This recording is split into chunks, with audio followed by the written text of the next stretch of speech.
Sylvie Tellier fait sans doute partie des personnalités les plus appréciées dans l'Hexagone. À la tête du comité Miss France, de 2007 à 2022, elle a été une mentor bienveillante et à l'écoute de ses protégés.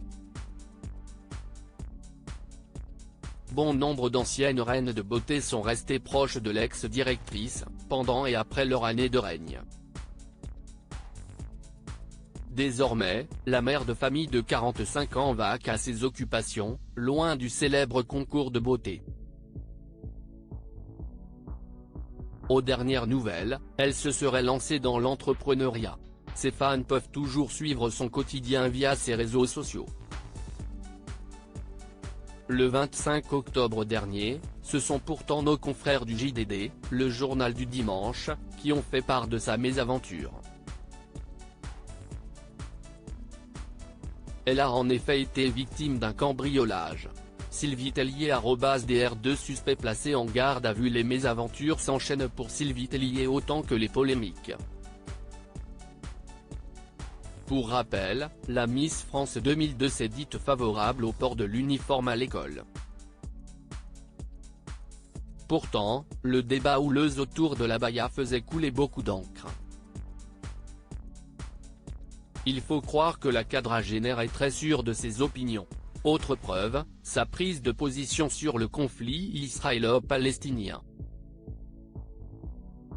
Tout laisse à penser que la mère d'Oscar, Margot et Roméo a le don de s'attirer les foudres des internautes.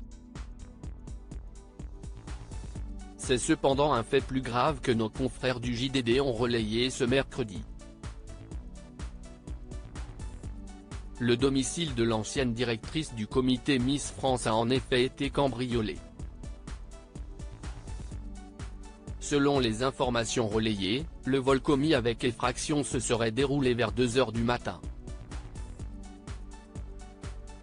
La police du 16e arrondissement de Paris a ouvert une enquête et 2 individus, se trouvant à bord d'un véhicule garé près du domicile de Sylvie Tellier, ont été arrêtés.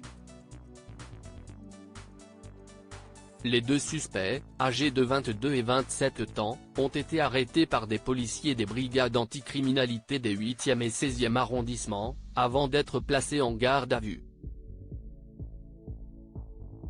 Leur audition était toujours en cours, ce mercredi matin.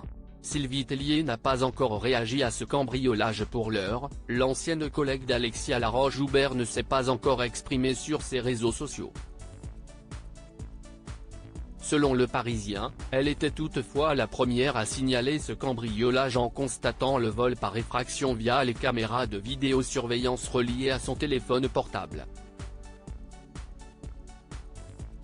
Le montant du butin n'a cependant pas encore été révélé. Affaire à suivre.